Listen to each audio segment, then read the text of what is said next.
Before we go any further, hit that subscribe button and drop a comment telling me what time it is where you are right now. I read every single one. She came to Thanksgiving dinner carrying a bottle of wine she didn't buy and a smile she'd been practicing in the car. I noticed the smile first. I've been reading people for 40 years, first as a structural engineer, then as a project manager overseeing contracts worth tens of millions of dollars. I know what a load-bearing wall looks like, and I know what a load-bearing lie looks like. Stephanie had walked through my front door 6 times over 8 months, and every single time, that smile arrived half a second too late, like she had to remind herself to turn it on. My son, Marcus, had been with her since February. He was 34, a software architect, sharp in every way that mattered except, apparently, this one. He'd called me in October and said, "Dad, I think she might be the one." I told him I was happy for him. I didn't tell him about the smile. My house sits on 4 acres outside of Knoxville, Tennessee. There's the main house, 3 bedrooms, the kitchen his mother redesigned before she passed, and then there's the lake house down the slope, about 200 yards through the trees. His mother and I built it together the summer Marcus turned 12. We rented it out for 3 months a year and kept it dark the rest of the time, just for us. After she died, I kept renting it. Couldn't bring myself to change much. The appraiser told me last spring it was worth somewhere around $820,000. I hadn't asked him to come out. He was a friend of a friend. I mentioned it to no one. Thanksgiving that year was me, Marcus, my neighbor Dale, who always brought sweet potato, casserole, and Stephanie. She'd told Marcus her own family was scattered mother in Tampa, father out of the picture. Marcus had relayed this with the particular tenderness of a man who wanted me to feel sorry for her. I did feel sorry for someone in that situation. I wasn't sure it was her. She sat across from me at the table in a cream-colored blouse that probably cost more than my first car payment. She complimented my cooking twice before she'd taken a single bite. She called me Richard when every other time she'd called me Mr. Holt. Small things. The kind of things you file away in a drawer and try not to think about too much. We got through the soup. We got through the salad. Dale was telling a story about his grandson and a riding lawnmower, and everyone was laughing, including me. And I looked over at Marcus and caught him for just a fraction of a second not laughing, just watching Stephanie. There was something careful in his eyes. Something that looked like a man who has realized he is standing on ice and is trying very hard not to move. He felt me looking. He turned, met my eyes, and then he did something we hadn't done since he was about 14 years old. He pressed his knee against mine under the table. Twice. Slow. Deliberate. When he was a boy and his mother and I would take him to church, or to long dinners with boring adults, we had a system. 2 knee taps meant, "I need to talk to you alone." It was our code. His mother knew about it. No one else ever did. I looked at my plate. I took a slow breath.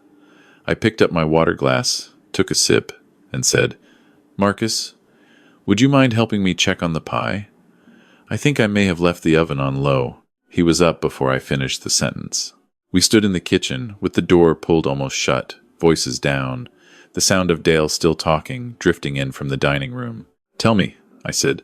He rubbed the back of his neck the way he's done since he was 8 years old when something was eating at him. "Dad, I found something on her laptop 2 weeks ago." I wasn't snooping. She left it open on the coffee table, and I walked by and saw my address on the screen. "Your address, and the lake house." I waited. She had a document open. It looked like notes from a meeting with a real estate attorney.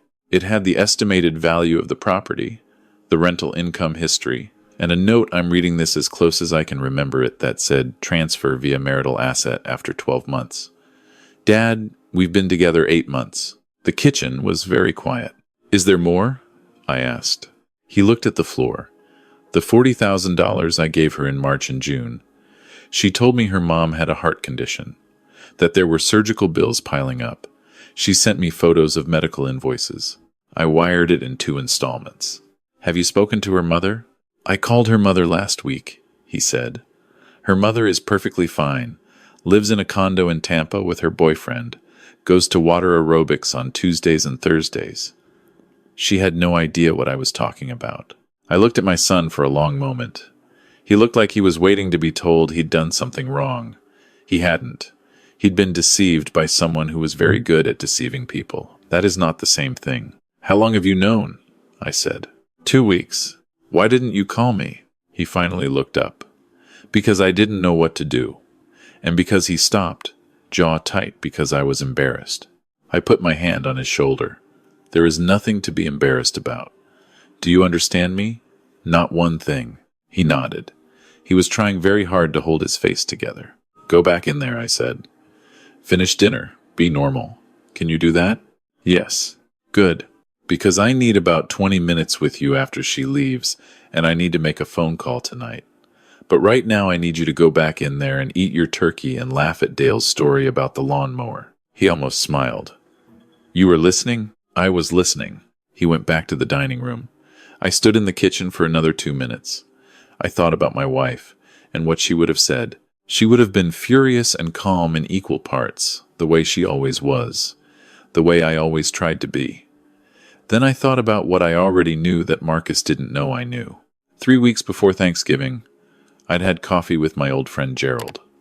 Gerald is a real estate attorney in Knoxville and one of the sharpest minds I've ever sat across a table from. He'd called me out of the blue in late October and said, Richard, I had a woman in my office last week asking about a property registered under your name out on Lakeside Drive. I don't usually make calls like this, but something about it felt off to me. I told her I couldn't help her and sent her on her way. Thought you should know. I'd asked him to describe her. He described Stephanie. I thanked him. I told him I might need his help shortly. He said call whenever. I didn't tell Marcus any of this because I didn't yet know the full shape of what I was dealing with.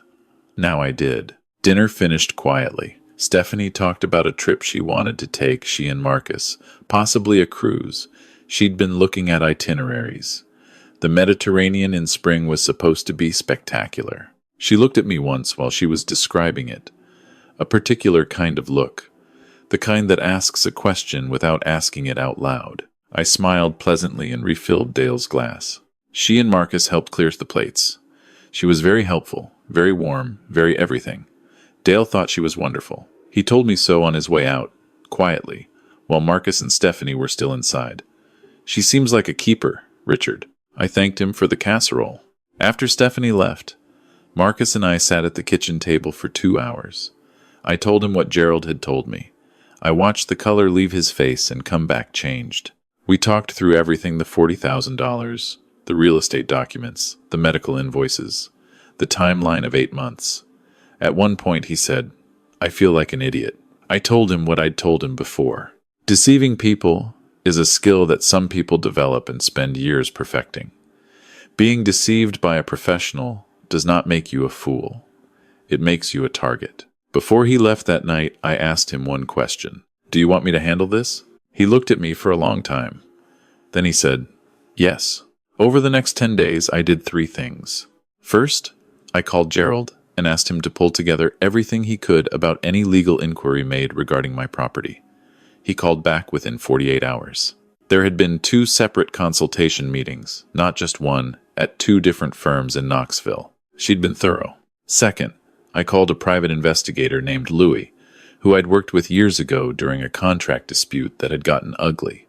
Louis was quiet, methodical, and discreet. I gave him Stephanie's name and asked him to find out what he could about her background. He came back to me in a week. What he found was not small. Stephanie had done versions of this before. Not identical, she wasn't stupid, but recognizable. 3 years prior, in Nashville, she'd been engaged to a man whose father owned commercial real estate. The engagement ended abruptly. The man's family had lost approximately $60,000 in what was described as a shared investment in a restaurant that never opened. No charges were filed. Before that, in Atlanta, there was a civil suit quietly settled, involving a disputed loan of $22,000 and a lease agreement that had somehow ended up in her name for 6 months before being contested. She had a pattern. She found men in their 30s, stable, established, slightly lonely, or freshly optimistic. She found families with assets. She moved carefully, invested the time, kept it just legal enough to avoid criminal exposure while the money transferred. The lake house wasn't the end goal.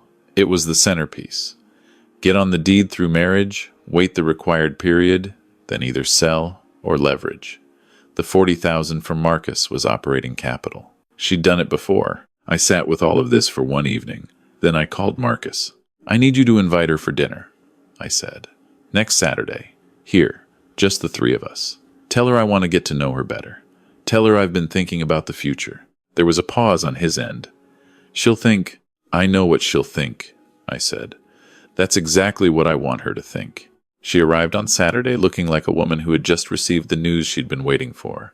She wore burgundy. She brought wine again, this time something more expensive. She kissed my cheek at the door and said it was so good of me to do this, that she'd been hoping we'd have more time, just the three of us, to really talk. I told her I'd been thinking the same thing. We had dinner. I cooked pot roast, his mother's recipe. Stephanie ate with the careful appreciation of someone performing appreciation. She told me 3 times that it was the best pot roast she'd ever had. Marcus was quiet. He was doing well, better than I expected. He watched her the way I'd taught him to watch a structural plan when you suspect there's an error. Look patient. Don't react. Find the line where it doesn't hold. After dinner, I poured coffee and suggested we move to the study. My study is a small room off the hallway. Bookshelves, my old drafting table, 2 chairs across from the desk. On the desk that evening was a manila folder. On the credenza behind me, my laptop was open. She sat down in one of the chairs. Marcus sat in the other. I sat behind the desk. I've been thinking about the future, I said. Marcus tells me things are getting serious. I want to make sure everyone is on the same page. She smiled. I think that's wonderful. I feel the same way. Good, I said. Then let's talk openly. I opened the manila folder. I slid the first page across the desk to her. This is a summary of a meeting you had with a real estate attorney on October the 14th at a firm on West Main Street in Knoxville. The meeting concerned my property on Lakeside Drive. She looked at the paper. She didn't pick it up. There was a second meeting, I said, on October 28th, at a different firm. Gerald was kind enough to compile the records. I slid the second page across. I believe you were quoted an estimate for expediting a marital property transfer. The smile was gone. Something else had replaced it, a very still, very controlled expression that told me exactly how many times she'd needed to use it before. And this, I said, sliding a third sheet, is a summary of a civil suit in Fulton County, Georgia, from 4 years ago. And this is a record from Davidson County, Tennessee, 3 years ago, involving a gentleman named Paul Delaney and his family, and approximately $60,000. She said nothing. She was calculating. I could almost hear it. I also spoke with your mother, I said. Margaret. She was lovely, very healthy. Mentioned she hadn't heard from you in some time. She seemed surprised to learn you'd been telling people she had a heart condition. Across from me, Marcus was very still. I leaned back in my chair. I want to ask you something, and I'd like you to answer me honestly because I think, at this point, you understand that I already know the answers to the questions I'm about to ask. She said nothing. The $40,000 you took from my son, I said, in 2 wire transfers in March and June. What was it for? A long silence. Then, those were loans. Between Marcus and me. That's a private matter. It was a private matter, I said. It is now a matter for the Knox County Sheriff's Office. Because I turned the laptop on the credenza so the screen faced her, my friend Lewis, who compiled the background information I mentioned, has also been in contact with a detective in the Financial Crimes Division. They've been building a case. The pattern across multiple counties, across multiple victims, that changes the charge from civil dispute to criminal fraud. On the laptop screen, a video call was open. Gerald was there, and next to him was someone in a collared shirt with a badge on a lanyard around his neck. He nodded at me. I nodded back. She looked at the screen. She looked at me. For just a moment, the performance dropped completely. What was underneath it was not what I expected. It wasn't rage. It wasn't fear exactly. It was something more exhausted than either of those. Like a person who has been running for a very long time and has just looked behind them. The detective will want to speak with Marcus directly, Gerald said from the screen. And with you, miss. Tonight, if possible, or we can schedule it formally. She closed her eyes. When she opened them again, she looked at Marcus. He looked back at her with the expression of a man who has grieved something and arrived, quietly, on the other side of it.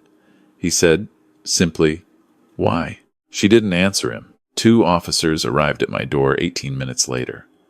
I'd made the call earlier in the week to ensure the timing. She was not arrested that evening. The formal charges came later, but she was taken in for questioning, and by the time March arrived, the case had grown considerably. Louie's research had connected her pattern to a third victim in Chattanooga who had never filed a formal report but was willing, once contacted, to do so. The fraud charges accumulated the way they do when someone has been at it for a while. Each individual case is a thread.